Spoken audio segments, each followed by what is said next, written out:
Olá, eu espero que todos estejam bem. É com bastante alegria e satisfação que nós estamos aqui, mais essa semana, dando continuidade aos nossos estudos, conhecendo a filosofia espírita através do Livro dos Espíritos. Ainda na parte segunda do Mundo Espírito, ou Mundo dos Espíritos, nós falamos agora no capítulo 5, Considerações sobre a pluralidade das existências. Veja, na questão número 222, nós não vamos fazer bem uma pergunta, e assim é mais um comentário sobre essa questão, considerações sobre a pluralidade das existências.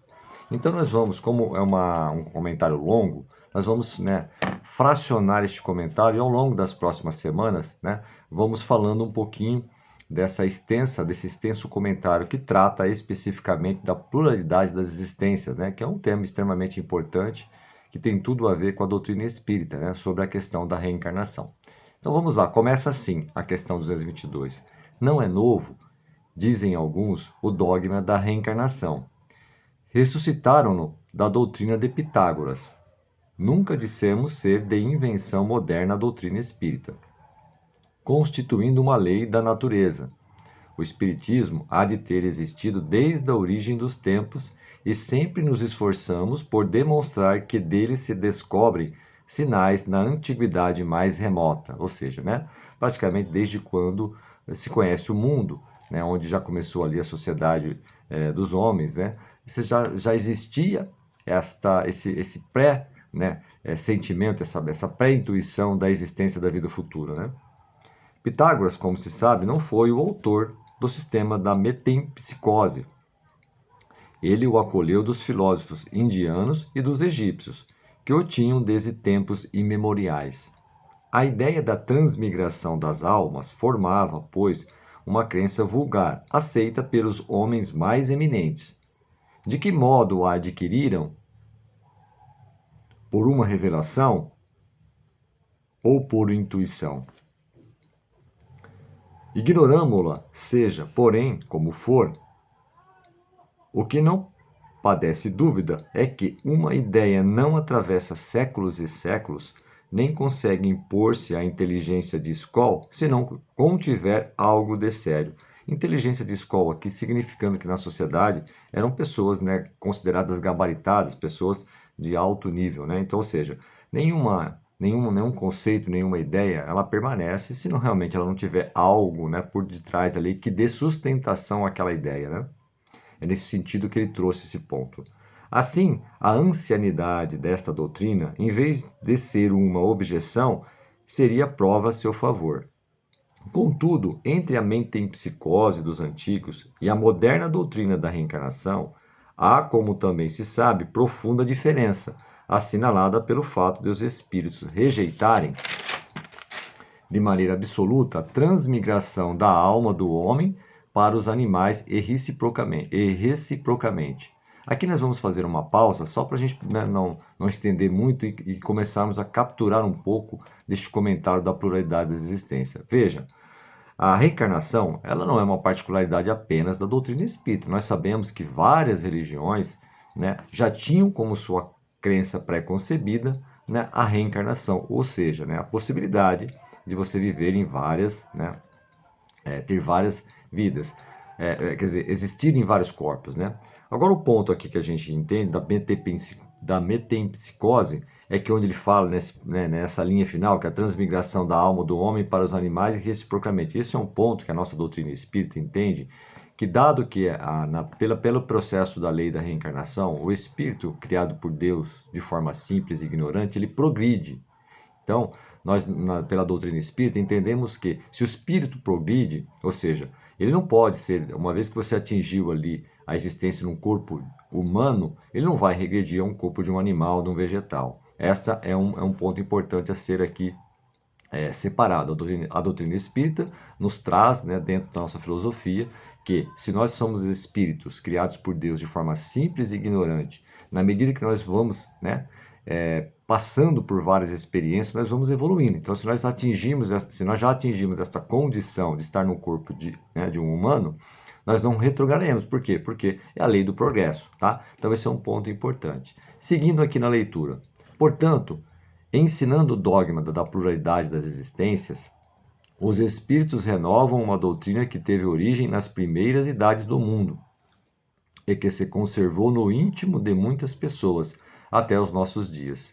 Simplesmente, eles a apresentam de um ponto de vista mais racional, mais acorde com as leis progressivas na natureza e mais de conformidade com a sabedoria do Criador, despindo-se de todos os acessórios da superstição.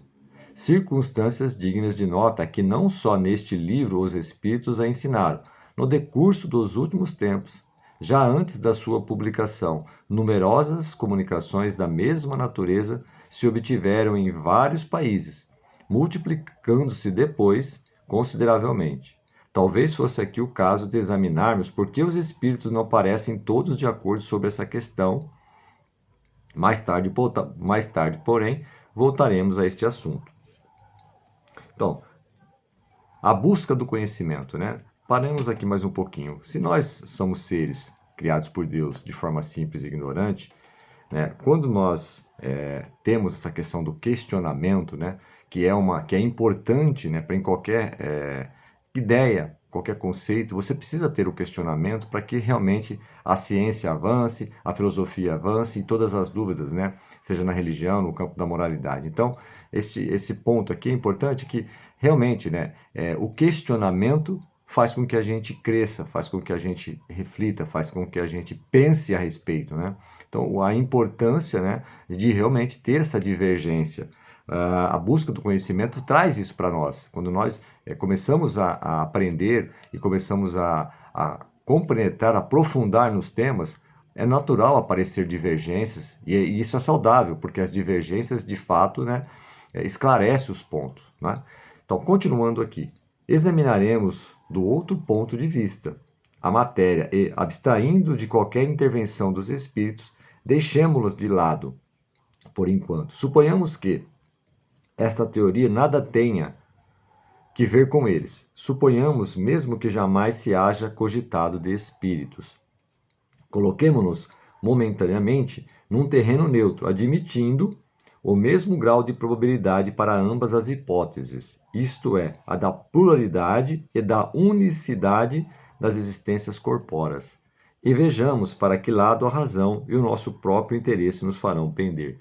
Aqui nos convidando a uma reflexão, né? Ou existe realmente uma única existência, ou existe, né, diversas existências, né, sendo a mesma alma. Seguindo aqui, muitos repelem a ideia da reencarnação pelo só motivo de ela não lhes convir. Dizem que uma existência já lhes chega de sobra e que, portanto, não desejariam recomeçar outra semelhante. De alguns sabemos que saltam em fúria só com o pensar que tenham de voltar à Terra. Pergunta-lhes apenas se imaginam que Deus lhes pediu o parecer, ou consultou os gostos para regular o universo. Uma de duas, ou a reencarnação existe ou não existe. Se existe, nada importa que os contrarie. Terão que a sofrer, sem que para isso lhes peça Deus permissão.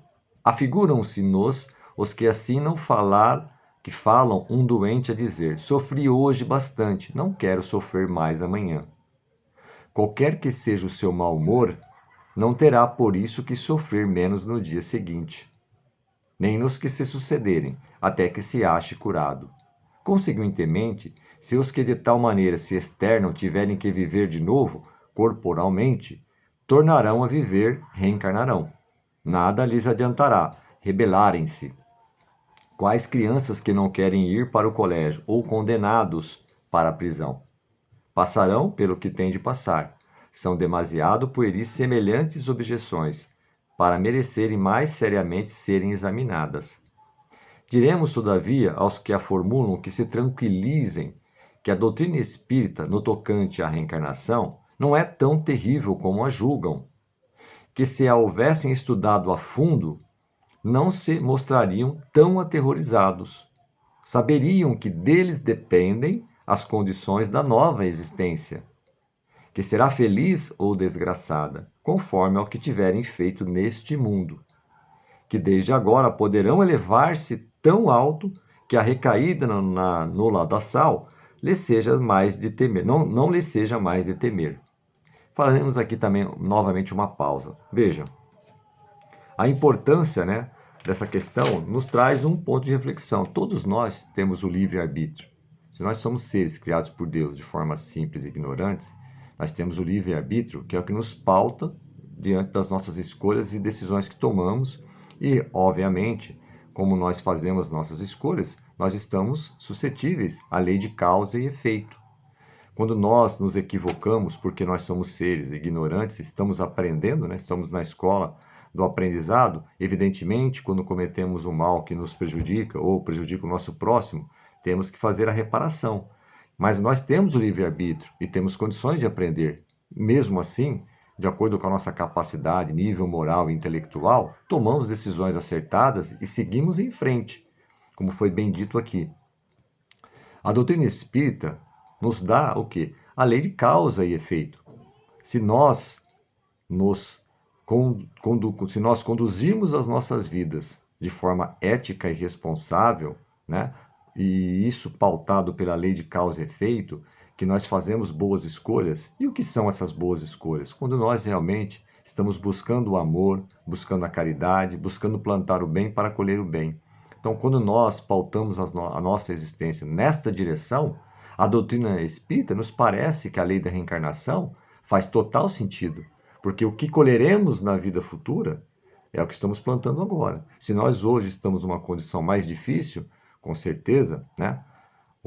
A vítima de hoje foi o algoz de ontem. Significa que talvez em existências anteriores as nossas escolhas tenham sido muito equivocadas. E agora estamos fazendo o quê? A reparação. E se nós nos aprofundarmos, nos conscientizarmos, as próximas existências deverão ser melhores, porque se nós caminhamos e evoluímos, o aprendizado fica com a gente. É patrimônio do espírito no campo da moralidade, no campo da intelectualidade. O que nós precisamos é ter essa consciência. Somos seres que temos o livre-arbítrio e as escolhas, elas impactam nas nossas existências atuais e futuras. Ok? E eu acho que essa questão 222 vai nos trazer muitos pontos, porque fala exatamente, né, da pluralidade das existências, da reencarnação. Então, na próxima semana, continuaremos a leitura para que a gente possa abordar mais assuntos relacionados a esse tema, ok? Eu agradeço mais uma vez e até a próxima semana, se Deus quiser.